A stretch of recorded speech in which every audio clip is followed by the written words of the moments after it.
Alô, gente de todo o meu Brasil. Graça e a paz para todos vocês. Seja bem-vindo a este canal Verdadeira Graça. Eu tenho uma mensagem para nós neste momento e o título da mensagem é essa: O que é a Bíblia? Esse é o título da mensagem. Eu quero agradecer os novos inscritos. Se você ainda não inscreveu, inscreva no meu canal, curte as mensagens, divulga essas mensagens para que possamos crescer. Eu gosto muito dos comentários que têm chegado a mim. Eu fico muito feliz por você, meu irmão e minha irmã do Brasil e fora do Brasil. E então, eu, pelo conhecimento que tenho, pela experiência que tenho, o que é a Bíblia.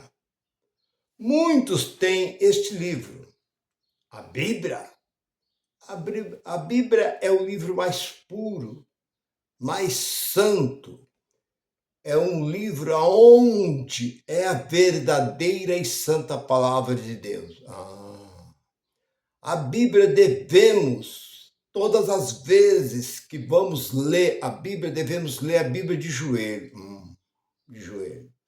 Porque a Bíblia fechada é um livro comum, mas ela aberta é a boca de Deus falando conosco. Sim, eu vi muito isso. Eu fiz isso também. Irmão, Salmo 91. Nem o mal chegarás à tua casa. Você deixa a Bíblia aberta dentro do quarto, em cima da cama, em cima da mesa da cozinha, no seu estante, no seu sofá. Você deixa a Bíblia no Salmo 23, o Salmo 91, que nem o mal chegarás. Isso eu ouvi muito.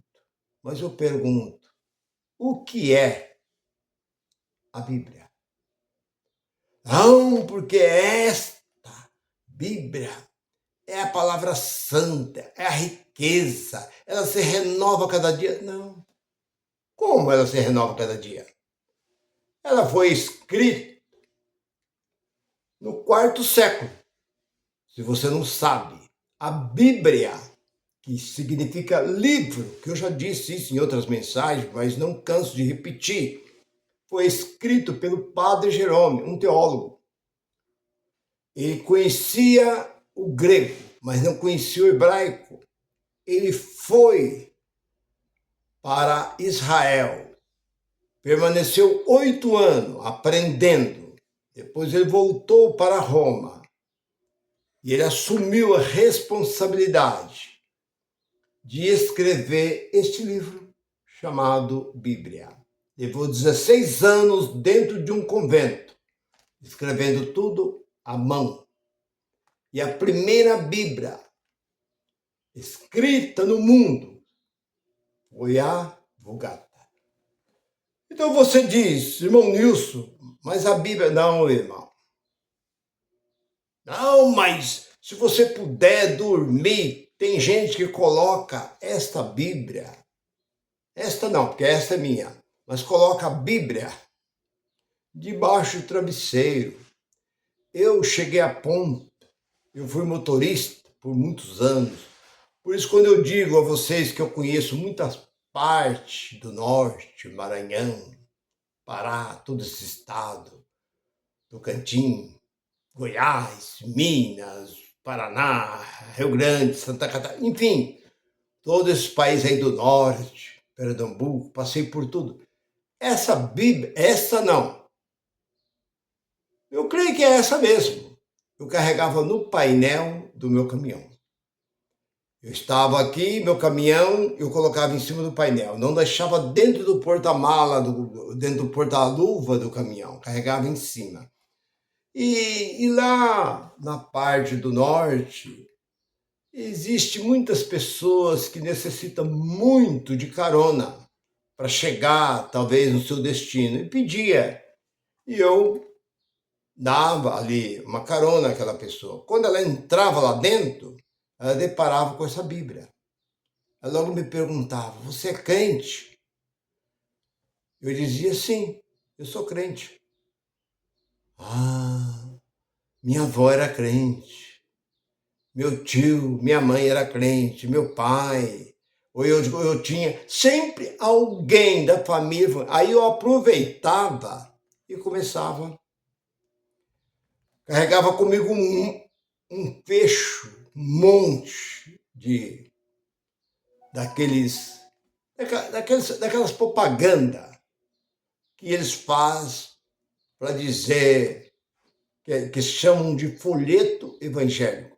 Distribuía nos pedágios, nos postos de gasolina, por onde eu passava. Achei que eu estava fazendo uma grande coisa para Deus. Para Deus não estou fazendo nada, porque Deus desconhece tudo isso. Isso é em vão. Tudo o que eu fiz durante 43 anos foi tudo em vão perante Deus. Porque Deus não ordenou nada dessas coisas. Então, voltando para o título da mensagem. Irmão Deus, mas a Bíblia é um livro que nós temos que respeitar. Nós temos que amar, porque aqui é a... Não, não é. Ela é fechada, é um livro qualquer, mas aberta é a boca de Deus falando conosco. Irmão, eu sou realista. Eu falo dentro da realidade. Eu não sou Maria vai com as outras. Não é porque o fulano de tal falou, porque o ciclano falou, porque o teólogo falou, porque isso para mim não importa. Porque o que eles sabem eu também sei. A escola que eles aprenderam eu também aprendi. Então eles não é nada mais. Eles são o quê? O que disse Jesus no capítulo 23, aliás, no capítulo 23 e versículo 8 de Mateus? Vós são todos irmãos. Não existe um maior, um menor. Oh, bacharel em teologia, pastor presidente, o pastor das convenções, presidente das convenções. Porque naquele tempo havia sacerdote, sumo sacerdote, príncipe do povo, chefe do povo, as grandes autoridades dentro do templo. Então havia diferença de igualdade. Jesus diz: vós são todos irmãos. E aquele dentre vós que quer ser o maior se torna o vosso servo. O que quer dizer servo? Aquele que está ali para servir. Esse grande presidente, eu sou o presidente do ministério, eu fundei, você não fundou coisa nenhuma, porque a igreja verdadeira, a verdadeira, não a falsa, a verdadeira foi fundada por Jesus de Nazaré. Tu és Pedro, lá no capítulo 16 de Mateus. E sobre esta rocha, o que é rocha? A rocha é uma pedra, é uma montanha de pedra que não se desfaz. Sobre esta rocha eu edifico a minha igreja. Então a igreja de Cristo foi edificada na rocha, mas as dos homens foi edificada em cima do quê? Da areia. Eles fundam a igreja em cima do dinheiro. Se entrar dinheiro, ela permanece. Se não tiver dinheiro, as portas são fechadas. É isso. Já vi dezenas e dezenas e dezenas de portas sendo abertas. A porta que Deus abre, o homem não fecha. De repente ela está fechada. Há uma placa lá, aluga-se. E aí? Então, meu irmão, a Bíblia não é nada mais do que papel e tinta. Que poder tem esse livro? Nenhum. Não existe poder aqui dentro desse livro. Porque as palavras de Deus, ela não está presa a papel e tinta. As palavras de Deus não está presa em nenhum CD, nenhum LP, nenhuma fita cassete, fita de vídeo. A palavra de Deus não está presa em lugar nenhum, porque o próprio Jesus disse, João 6:63, as minhas palavras são espírito e são vida. Espírito está preso em quê? Se destruir todas as Bíblias do mundo, a palavra de Deus deixa de existir? Ela sempre foi. Sempre ela existiu. Eu velo, Jeremias, pela minha palavra. Deus vela pela sua palavra que ele disse lá no início. E até o dia de hoje, Deus vela pela sua palavra. Então, isso daqui é um livro feito por um padre. Irmão Nilson, eu fui crente, fui da Assembleia, fui da Congregação, fui da Quadrangular, da Deus Amor, da Mundial, da Universal. Ninguém nunca falou isso para mim. Bíblia é um livro. Escrito sagrado, escritura sagrada. Por isso que Pedro diz que nenhuma interpretação das escrituras é de inspiração humana, mas os homens, movidos pelo Espírito Santo, escreveram os escritos sagrados. Então isso era feito em rolo de couro. Pegava o couro do boi, ou qualquer um outro couro de qualquer outro animal, curtia aquele couro e ali era escrito e era enrolado. Existia também uma madeira em Israel por nome de papiro, onde eles tiravam uns filetos bem fininhos, escrevia também. E era escrito também em tábuas de pedra. Existem tábuas de pedras, mais ou menos aí, como quase do tamanho de uma mesa. Lá nos Estados Unidos tem muito isso. E eles tiravam, mais ou menos ali, 2 centímetros, mais ou menos, eles tiravam aquelas pedras e escreviam naquelas pedras. E tudo isso era guardado dentro do templo. Então, o homem não tinha acesso a esses escritos. Mas vindo Roma, já no início do 4º século, Constantino mandou buscar todos os escritos sagrados que tinha em Jerusalém. Destruiu. Por isso que hoje não adianta falar, não, porque os escritos... Não, para com essas coisas. Não tem mais, isso acabou. Isso foi destruído, isso foi queimado, acabou. A primeira vez que foi destruído foi quando Nabucodonosor levou o povo de Israel como cativo para a Babilônia. Ali já foi destruído. Os escribas tornaram a escrever. E depois teve uma outra enchente que levou tudo isso embora. E eles escreveram outra vez. Isso daqui foi muito mexido. E, por fim, o padre Jerônimo fez este livro. Então, não adianta você cantar de galo. Porque os escritos sagrados é diferente. Tudo foi tirado lá de dentro. Eles fizeram do jeito que eles quiseram. Acrescentaram e diminuíram. Eles puseram o que eles quis.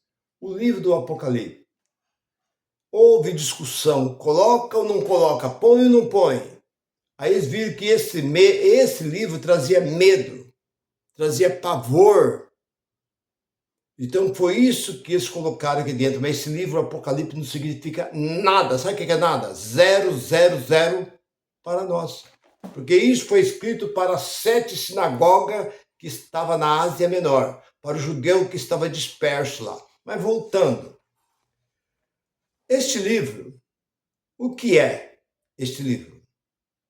Este livro é uma cópia dos escritos sagrados, escrito por Moisés, pelos profetas antigos, escrito pelos apóstolos e colocado aqui do jeito que eles quiseram fazer.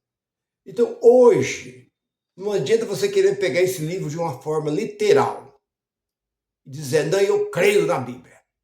Eu creio em tudo que está dentro da Bíblia. Você é um mentiroso. Se você aí, seu chefão, se coloca na frente do povo aí. Não, nós temos que amar a Bíblia. Nós temos, como a igreja adventista do sétimo dia, ele diz que pega este livro de uma forma literal, que não deixa escapar nada. São mentirosos, são os mentirosos. Porque todo o dinheiro que eles pegam lá de dentro, o que eles fazem? Constrói escola e hospital para render, e rádia, para render dinheiro para eles. E não é isso que essa Bíblia manda. Então, como eles fazem? Eu vi aí uma entrevista sobre esse movimento, esse ministério do sétimo dia. Eu pergunto, o que Jesus disse para aquele jovem rico? Senhor, o que eu devo fazer para herdar a vida eterna? 18 e 18 de Lucas. O que eu devo fazer para herdar a vida eterna? Conheço os mandamentos? Conheço tudo. Todos os mandamentos de Moisés eu conheço. Então só lhe falta uma coisa: vende, reparte, dá aos pobres, tu terás um tesouro no céu. Tu vai ter um galardão, um tesouro lá no céu. E o que ele respondeu? Então eu vou... Não. Se entristeceu, virou as costas, saiu e foi embora. Eu pergunto, e aí hoje? Como é que você pode dizer que você crê nesse livro? Que você segue esse livro totalmente? Você é um mentiroso quando você diz isso. Você aí de qualquer tipo de denominação, você é um mentiroso quando você diz isso. Porque esse livro diz, se seus olhos se escandalizar, arranca ele. Se a sua mão escandalizar, corta ela. Você já viu algum pastor, algum chefe desses movimentos do olho arrancado? Por que ele não tem os olhos? Ah, porque ele está dentro da Bíblia. Por que ele está com as mãos cortadas, não tem mão? Porque ele mandou cortar a mão, porque está dentro da Bíblia. João Batista já disse isso lá no Jordão, raça de víbora. Víbora. Por que ele chamou de raça de víbora? Aquele povo. Será que aquele povo é diferente do povo de hoje? Quem tem pão parte com quem não tem. Quem tem túnica, 2 túnicas dá uma para quem não tem. E hoje? A pessoa tem 10 casas, não abre mão de uma. Então, meu irmão, não adianta você dizer que você respeita esse livro. Então eu falo assim, o que é a Bíblia? A Bíblia apenas é um livro judaico que tudo já está cumprido. O que está aqui dentro já foi cumprido, as profecias de Moisés, de Isaías, Jeremias, enfim. Tudo cumpriu na cruz de Cristo. Hoje não tem nada mais a cumprir. O que nós cremos são as cartas paulíneas. Nós cremos no Todo-Poderoso, em Cristo ressuscitado, que esse manifesta na nossa vida. E nós estamos certos como 2 mais 2 são 4, que Deus é real. Deus vive em nossas vidas. Eu sou prova disso, porque já tive experiência maravilhosa com os livramentos que Deus tem me dado. Mas se eu falar para você, Deus apareceu para mim em sonho, Deus apareceu para mim uma vez, eu estava dentro do quarto, eu sou um mentiroso. Como a gente vê muitos mentirosos e mentirosas por aí dizendo isso. Mas Deus tem manifestado de uma forma que eu falo assim, só pode ser Deus. Eu já contei aí 7 ou 8 livramentos da morte. Isso é sorte? Não, livramento de Deus. Por isso, meu irmão e minha irmã, o que é a Bíblia? A Bíblia apenas é uma cópia do que foi escrito da forma que o homem quis escrever. Nós conhecemos Deus através desse livro. O apóstolo Paulo disse no capítulo 7 de Romanos, se não existisse a lei, eu não conhecia o pecado, porque o pecado é consequência da lei. Então, se não existisse a Bíblia, nós não conhecia Deus, porque nós conhecemos Deus através deste livro. Meu irmão, você entendeu. Se você é da graça, você entendeu. Não adianta você querer pegar este livro e querer abrir. Eu vou abrir e colocar lá dentro do meu coração, como disse Salmo 119, versículo 11, guardei a tua palavra no meu coração para não pecar contra ti. Como? Então não adianta. Você não consegue. Mas fique com esta palavra, meu irmão. Que esta palavra possa falar profundamente ao seu coração. Você tem que crer na palavra e nem se preocupar tanto com os escritos, que isso é papel e tinta. Graça e paz para todos. Bye, bye.